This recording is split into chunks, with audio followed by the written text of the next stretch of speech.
how can a leader use this to build great relationships and to be a great speaker too? It's actually a big mistake for those types of leaders who want to portray that they're infallible. I mean, they actually have it wrong, and that people are going to respect you more when they see that you've actually had to endure challenges and obstacles throughout your own lifetime. I take the example of General Patton when he was delivering his motivational talk to his troops before the invasion of D-Day.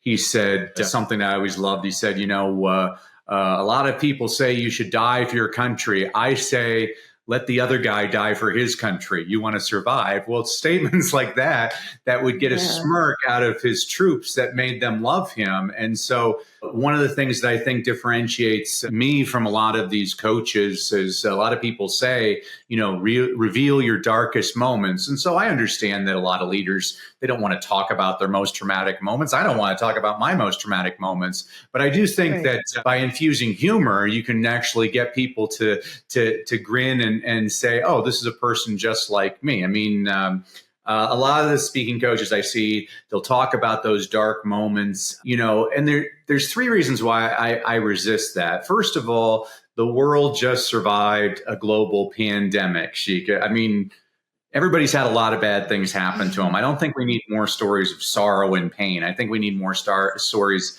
of hope. Second of all, what Coach Jimmy and I train our clients to do is to create what we call a well-crafted story. Superhero movies would call it your origin story. Politicians call it a stump speech. You can call it peanut butter and jelly. What this is a presentation that you're going to rehearse and deliver again and again to introduce yourself to new audiences. And again, it's going to be flexible enough that it can be an hour long or 30 seconds long. It can be delivered one to many or one to few or one to one. This is how you're going to introduce yourself. So do you really want to keep on repeating that same traumatic experience again and again? I mean, right.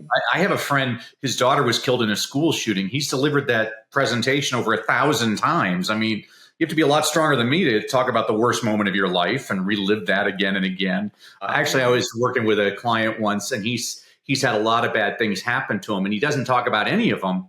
And I said, why don't you talk about that? And he said, those things happen to me. They don't define me. I was like, oh, that was a little bit of wisdom there. But the third thing, which I think differentiates me, and this is where a lot of people get angry with me, I have one objective when I'm on stage. I want you to leave feeling better when you came in. I want you laughing, smiling, happy. I think there's something admirable about that as a goal.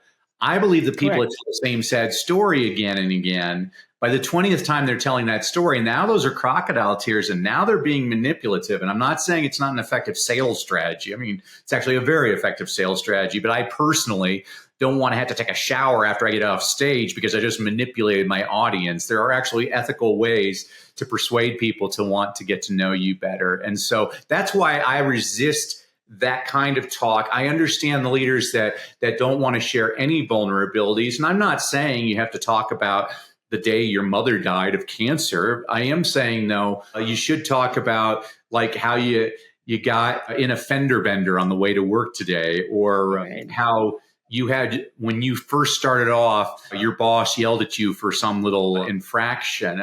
People have to understand this. Every expert started as an amateur.